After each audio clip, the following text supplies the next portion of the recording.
Hey guys, I know you think I'm absolutely crazy, so let me just go ahead and kind of say where I am. I'm actually sitting on the roof of part of my house. It is warm inside. We're having some electrical work done. For anybody who is following along, we are renovating a house here in Prattville, and it's just warm inside. And so I came outside to sit where it was a little cooler, and so right outside.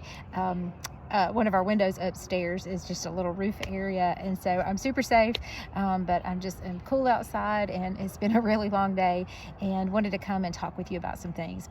So I'm going to kind of talk about a hodgepodge of things, and so it's probably going to feel a little disconnected, and the reason for that is because they're disconnected, because there are just several topics that have been part of the Leadership Academy for the past couple of years, and we have just not been able to get to, and just wanted to kind of talk about those just for a little bit.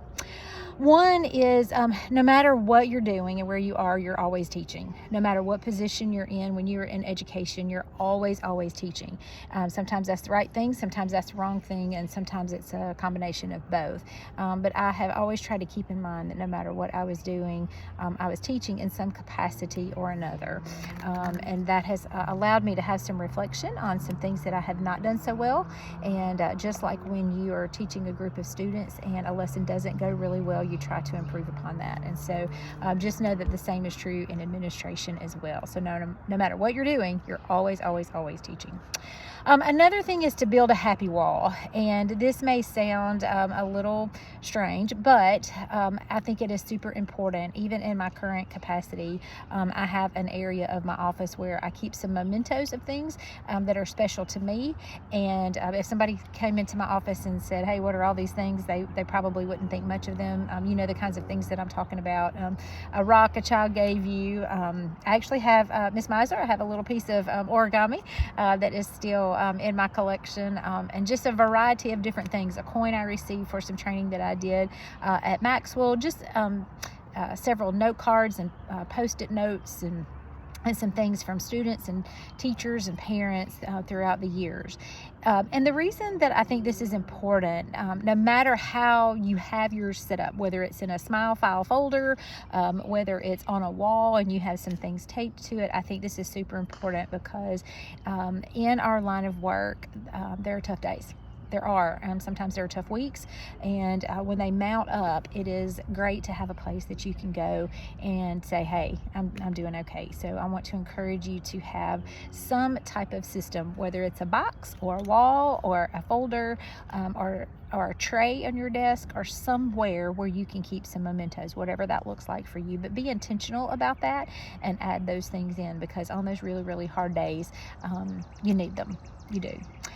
Another thing is to be your authentic self. I think this is so important. We are all different. We're all created differently. And I think that is one of the most beautiful and wonderful and fantastic things about life. I'm a believer in you are a better first-rate version of yourself than a second-rate version of anyone else. I think we have all been guilty of having struggling with self-esteem, or kind of how we need to do things, or trying to be like somebody else. And the truth of the matter is none of us are great at trying to be somebody else, but what we're the best at is being ourselves. With that comes knowing our strengths and weaknesses, knowing the things that we're strong in, knowing the things where we need help and we need to be sure, have some shoring up. I think it's important to be self-aware. I'm loud and a lot, and that I'm not everybody's cup of tea, and I have to realize that, and so I have to make sure and surround myself with some people who are not like me, so that we can reach the masses together. And I think those kinds of things are really important. So I just want to encourage you to be your authentic self, because if you ever try to get a job, no matter what that's doing or where that's at, and you are not your authentic self, at the end of the day, you're going to be miserable, because that's hard to maintain. It is hard to keep up a facade of what you're not. But with that comes the responsibility of being self-aware and knowing, when it's time to do something different, when it's time to stop, when it's time to talk to someone a little bit differently, to ask some questions. Just this past week, I went to one of my coworkers and said, hey, I'm just kind of having a feeling, have I done something to offend you? And she said, you haven't, not at all, but I've got some things that are going on at home, and it's probably made me come across as really unfriendly. And honestly, I was glad that I talked to her, and I said, hey, here's what I'm not going to do. I'm not going to ask everybody else in the office if you're okay. I'm just going to come and say, hey, can we talk for a second? Because I was feeling some kind of way. And I know myself, I will let that build and harbor. And I don't want to take that out on her and to be frustrated with her when she has some legitimate things going on. And the truth is, I don't need to know what all is going on in her home or in her life and her situation. That absolutely can be private. But just her saying, hey, I've got some stuff going on, was enough for me. And so, like I said, I know myself well enough to know that I will internalize things sometimes and ruminate over them. And so I have tried to learn over the years some things that I need to do so that I don't get kind of caught in a trap of things. And so I encourage you to do the same with whatever your quirks and tweaks are, and we all have them. And so we just have to be self-aware. Another topic that we didn't talk a lot about that I think is super important is fierce conversations. There's a book called Fierce Conversations. It's fantastic. It has some really great information. I think I might have mentioned it before. It's great for all kinds of relationships and how to have those conversations that sometimes can feel really difficult. I had a mentor early on in my career that talked about the importance of learning how to step on people's feet without scuffing their shoes. And that was a great lesson for me to say, hey, sometimes we have to have really hard conversations, and I have had to have many over the years. They're not fun. I don't love them. I'm not a confrontational girl. I don't enjoy having those. I will say what I also don't enjoy is knowing that I need to have them and putting it off because very often everybody knows the conversation needs to be had. And so I've had some of those difficult conversations over the years. Just this week, I've had a difficult conversation. We have had someone who has applied for multiple superintendent jobs and has not even gotten to be a finalist in any of those jobs. And he said, hey, what am I doing wrong? And we had to have a real conversation about that. Those things aren't fun. They're not. But we owe it to the folks that we work with to be honest with them in a loving and a kind way. Brene Brown says that clear is kind. And if Ryan was here, Ryan has worked in Pike Road for a long time, Ryan Kendall, and he says that a lot, that hey, clear is kind, and there's a lot of truth in that. A couple of things that I've learned over the years is when I have to have a fierce conversation, a hard conversation, is I try to start with a question. If I start with a question, it seems to not be as stressful, and it gives the other person an opportunity to have a conversation or to kind of start the conversation and lay the groundwork. That often, sometimes they know what we need to talk about, and so they kind of bring that out in the conversation or in the answer to the question, and that's very helpful. If they don't, it lets me know where they're coming from to often know how to approach the hard topic that we're going to talk about. And so starting things with a question, I think, is a great piece of advice when you have to have those fierce conversations. And so just want to encourage that. I wanted to talk for a minute about progressive discipline. Sometimes fierce conversations have to do about, let's talk about the lesson that I just saw. Let's talk about an interaction that I just saw, either between you and students, or you and other staff members, or with a parent, or I got a phone call or whatever. And then sometimes there are just legitimate situations where teachers don't make great choices. And over the years, I've had the gamut of all of those things. But just want to talk procedurally just for a second about what that looks like and progressive discipline. At every school system, there is progressive discipline for students. That's pretty spelled out in the Code of Conduct. And that may look different from system to system, but there's a system in place. For staff members, it goes pretty much like this. Is you have a conversation. If it's a low level kind of thing, you have a conversation. You may want to email and document that conversation, or not the first time. You just kind of say, hey, look, you've been late a couple of times. We need to make sure that we're on time. If that handles it, then hey, you don't have to deal with it again. If it continues to be a problem, then you do want to document that with an email, a conversation, and then followed up by an email. And then if it continues to be a problem, then you can do a letter of concern. A letter of concern is just that. Hey, I've been noticing this. We've talked about it on a couple of times, and I'm really concerned about the fact that you have continued to be late to work. A letter of concern does not go in a personnel file. There's no punitive action that's happened. It's basically a formal written letter to say, hey, here, to acknowledge what the problem is. It also states the facts and then states the any previous conversation or emails that have occurred to address that to address that issue. If that doesn't work, and look, if there's a really long time that happens between that and 2 years later you have the same problem, that doesn't mean that you jump to a letter of reprimand. You may start out with, hey, let's don't get back in a bad habit, those kinds of things. And so you have to feel your way through some of this a little bit. But after a letter of concern is a letter of reprimand, and a letter of reprimand does go into your personnel file. So a letter of concern stays at the school. Typically, the principal will keep a copy in their office, and then obviously the employee gets a copy as well. I always get the employee to copy that, to sign that they have received a copy. It doesn't mean that they agree with what's in the letter, but that they have received it. A letter of reprimand kind of ups the ante a little bit, and a letter of reprimand is an official reprimand. That does go into a personnel file. It is provided to the employee with the opportunity to respond. And if they choose to respond, and typically in school systems, it's within 3 to 5 days. And if they do respond, that response is attached to the letter of reprimand in the personnel file. Letters of reprimand can range from just a letter that, like I said, just goes in the file, to a letter of reprimand that has 3 days of unpaid leave or 5 days of unpaid leave.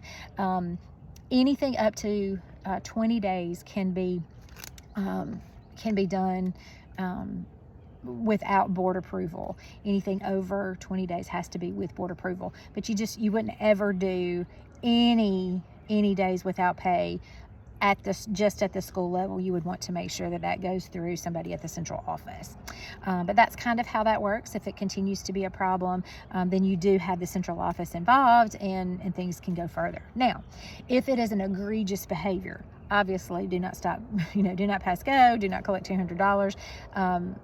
If a teacher has a significant issue, then you would address that differently according to what the code of conduct is. But for general kinds of issues and things like that, you would go through that process of having a conversation, documenting with an email. Again, those things can happen a couple of times, followed by a letter of concern and then a letter of reprimand. And that letter of reprimand, or those letters of reprimand, can have several different levels in them. So that's kind of what progressive discipline looks like on the staff side of things. The important thing is to document. I remember when I was in school in Arkansas, and our school law guy was talking about can you ever get rid of a tenured teacher? And of course, tenure laws have changed a little bit, and they're different from state to state and those kinds of things. But his answer was yes, and in your career, you only have to do it once. And that stuck with me for a long time, because he talked about the necessity of documenting if you legitimately have somebody who doesn't need to be working with children. If you do it properly and you go through all of the steps, you can release a teacher that has tenure. You just have a lot of boxes to check and a lot of processes to go through. After those letters of reprimand, you can put in plans of improvement, and so you have to do this, and this, and you can actually do those plans of improvement prior to anything doing a letter of reprimand. You can do that at the school level and say, hey, let's kind of get this straightened out before we have to go any further. I've done those as well. I need you to read this book. I need you to visit some classrooms. I need you to, whatever it is. If it's a teacher that's really struggling with classroom management, please read Harry Wong's book by such and such a date. Write a summary of it. I need you on your planning time to please go, over the next 3 weeks and visit, 3 or 4 classrooms. Tell me what you see. What can you implement in your classroom, etc. Anyway, all that to say, to come back to, if you legitimately have somebody who is really, really struggling and does not need to be with children, you just have to go through the process and make sure you're doing all the things procedurally. And when he said you only have to do it once in your career, and the reason for that is if somebody knows you're serious about it, then that kind of carries with it as well. And so that has stuck with me for a long time. So anyway, that's progressive discipline and what that looks like.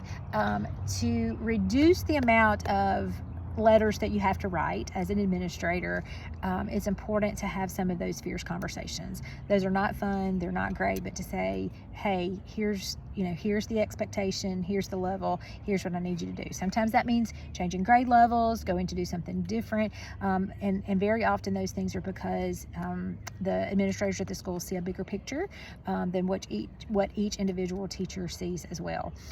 Hey, the same is true for central office, okay? Central office sees things in a bigger and a wider span than what a principal does. A principal sees what's in the building, and that's what's important, and forget everybody else. But central office folks see not just what's in one building, but seeing across all buildings. And so we just have to remember that people have different perspectives when they're looking at things. And so when we have those conversations, that is often helpful.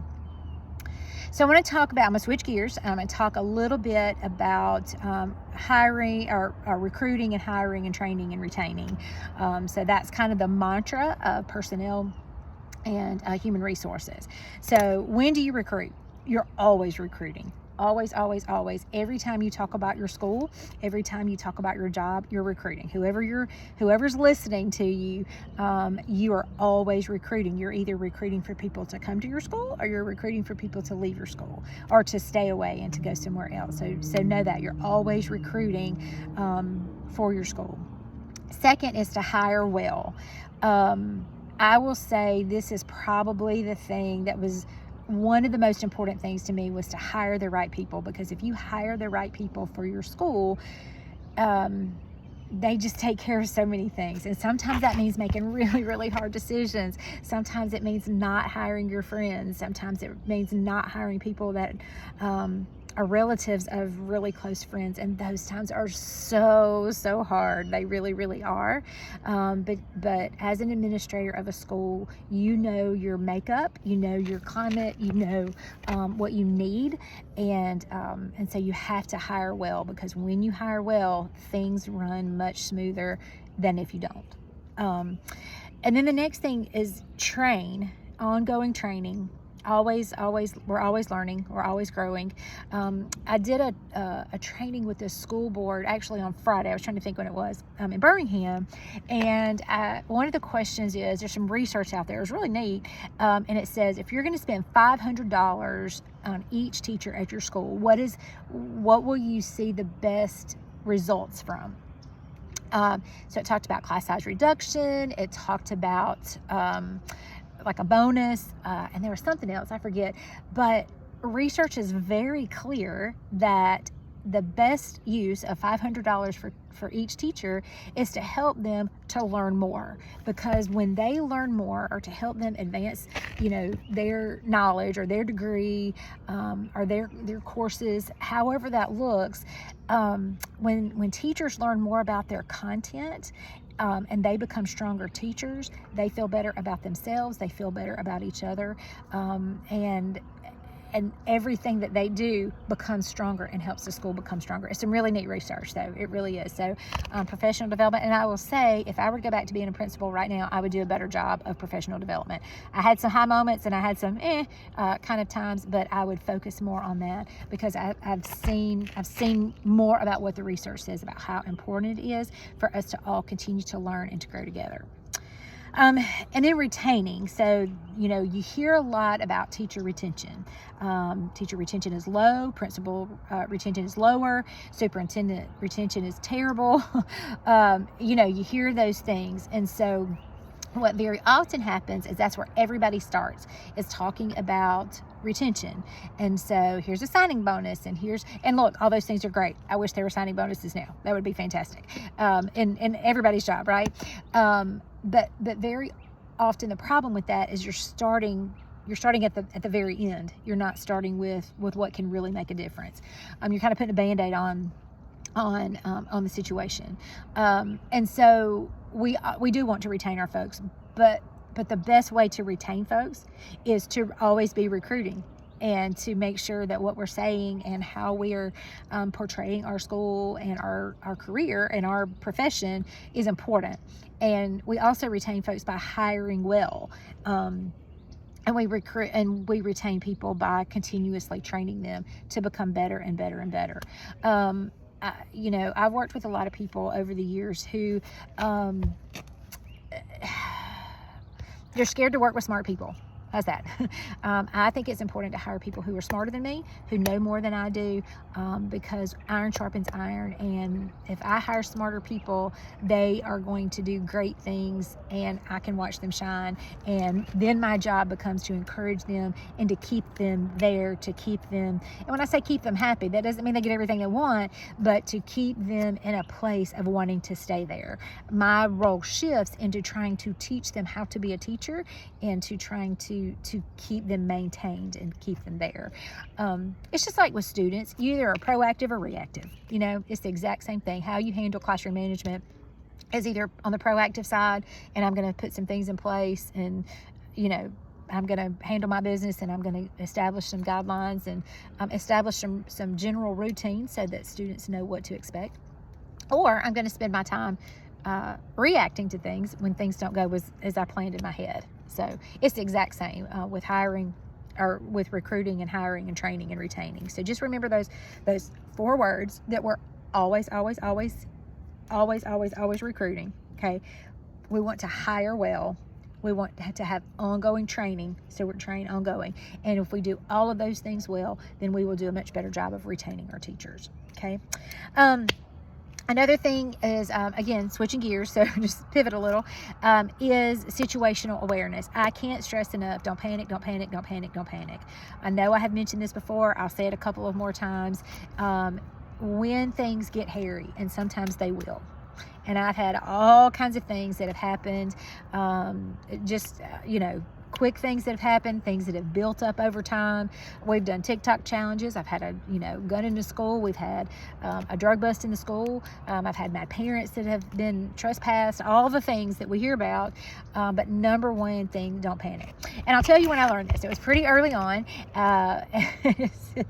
It's a crazy story. It's one of the craziest stories ever. So I became the principal, and we started school, and this was in October of my very first year, and our custodian brought me a map. I wish I had it to show it to you. Brought me a map of the school, and it had drawings all over it. And it said dead zone and supply closet, and had things marked off, and gun area, and I mean it was frightening, I won't lie to you. And so and it said Z-Day across the top, and a lot of things went into this whole situation. And so I was pretty convinced that somebody was planning to blow up my school. And I was a wreck. I was an absolute wreck. And so just through a couple of processes, which were crazy in and of themselves, we identified that there were 2 students who had written on this paper. There were 2 handwritings. And we actually figured out who they were. And one of them was new to our school. He'd only been there for a few weeks, and he came from a military school in another state. And I was like, oh, great. The second student had been a long-time student of ours, had always gone through our system, and just a couple of weeks before had a Leatherman tool on a bus, and so he'd gotten into some trouble, but he did have a weapon. And I'm thinking, what is going on?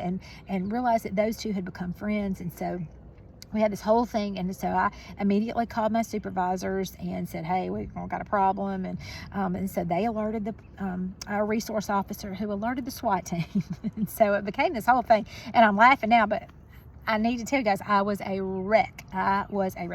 So we had a plan, and we went through a couple of scenario based, like how we're going to handle this. We did a little role play, and I'm a brand new principal. And so we decided that I was going to call the first student in and say, hey, let's talk about this. And so I called him in and said, hey, I need to ask you a couple hard questions, and I need you to be honest with me. And I was real cool and calm, and I said all the things that we had practiced, and I slid the And he's just as calm as a cucumber. And so I slid the map across the desk and I said, I need you to tell me about this. And he goes, Miss Stockman, it was the coolest thing ever. You're not going to believe it. We were in this teacher's class and we were learning all about the CDC guidelines for all kind of catastrophes, but nobody had ever planned for a zombie apocalypse. And see right up here where it says Z-Day. And so we did all this thing. We had to write this paper and he just went on and on. And I'm like, what? What? And he said, it was the coolest thing. Go ask Miss So-and-so and you're not going to believe she's going to tell. Anyway, this was an assignment. Now, the map was not part of the assignment. He was very excited about the assignment. Now, mind you, we had just read the book as a staff, Teach Like a Pirate, and I'd been talking about we always want to give kids a hook and we want to give them, you know, a reason for doing this activity. And this was when The Walking Dead was very, very popular. I don't know if you remember that. And so this teacher gave them a hook and they did some CDC guidelines. And sure enough, I went and she handed me his paper and I said, hey, tell me about this assignment. And so she did, and she said, is there a problem? And I said, well, I think so. I said, we're working through it. And so anyway, she said, yeah, this kid even got his friend involved at lunch and who's not even in the class, which was the other student. And she said he did the best on this assignment than he's ever done in any assignment. So we sent the SWAT team home after we provided them lunch, which I was really glad because we were having chicken that day. And so we gave them a good lunch. We sent the SWAT team home and the police, our resource officers who had invited some of their friends and the folks from the central office. And so that was a good time.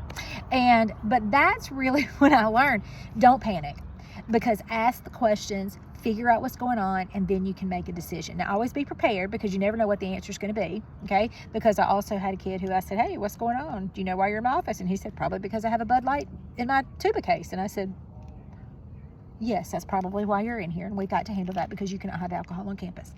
So you never know what's going to happen, but don't panic, because when you panic, it sets everybody else in a panic. I truly believe if I had let that kid know that day the panic that was truly inside of me, because I really thought that somebody wanted to do harm to students and to our school, if I'd let him know that, he wouldn't have been nearly as forthcoming to say, hey, here's what's going on. And it ended up being nothing. And so I just encourage you, don't panic, don't panic, don't panic. You can fall apart after a situation happens, and I've done that many times. I've mentioned to you guys before, my office had cinder blocks and I could kick them and go in my bathroom and I could cry or cuss or do whatever I needed to do to kind of get okay. But when you're the face of the school, when you are helping teachers, don't panic, because when you do, it sets them in a panic too. And when you don't, it says, hey, we're going to walk through this together and we're going to make it and we're going to be okay. And if I could go back and do some things different, Dr. Langford said early on when I came to Pike Road, don't walk past trouble. And I wish that I had heard that before. I wish that I had heard that many years ago, and I think that is a great piece of advice. Don't walk past trouble. So those are kind of the tidbits of things that we've not been able to talk about. Several of these have an activity or something that goes with them. Of course, we won't do all the things. And look, I always overplan. We never get to all of it, so please don't feel like you guys are being slighted. Different groups miss different activities and different things, but I did want to talk about those things. I'm going to end with this, and these are a couple of questions from Culturize, which we are going to talk about this coming week, because we're not going to do any makeups from the other sessions the other session that we missed. That's what this video is for. But I want to ask a couple of quick questions. Okay, this comes from chapter 1. What would you do differently if you were not afraid? We're all afraid of, what the guidelines are, what somebody's going to say, what somebody's going to think about us, those kinds of things. We have to keep ourselves in check. So what would you do if you weren't afraid, and what is keeping you from doing that? And the second comes from chapter 2, that talks about being a champion for all. It's the core principle, being a champion for all students. And here's what I want to ask, okay, is think about a time that you've been a champion for a kid. And what did that mean to you? Okay, what did that mean for that kid? A time that you know that you made a difference. Now I'm going to flip it. When is a time that somebody has been a champion for you? When has somebody gone to bat for you as a student, as a teacher, as a human? When has somebody gone to bat for you? How did that make you feel? When did somebody champion you? When did somebody ask you to come be a part of something that was unexpected? When did somebody champion you and let that person know. Because you know how it feels when somebody comes to you and says, thank you for standing up for me. Thank you for helping XYZ. Okay. You've all had it happen. So your homework is to send a text, send an email, write a card, send a, pigeon, whatever, but tell somebody who's been a champion for you, tell them thank you. One of my biggest ones was my second grade teacher that I just didn't realize how big of a champion she was for me many, many years ago. And through this process, I sent her a card, and she and I have become friends. We weren't friends because I was 7 when she was my teacher, but we have become friends over the past couple of years, and it's been a really, really cool thing. So you just never know how you might be encouraged by something years and years and a few decades maybe later, because somebody was a champion for you. So I encourage you to do that. Thanks guys so much, and I will see you next week, and thank you for sitting on the roof with me for a little while. See ya.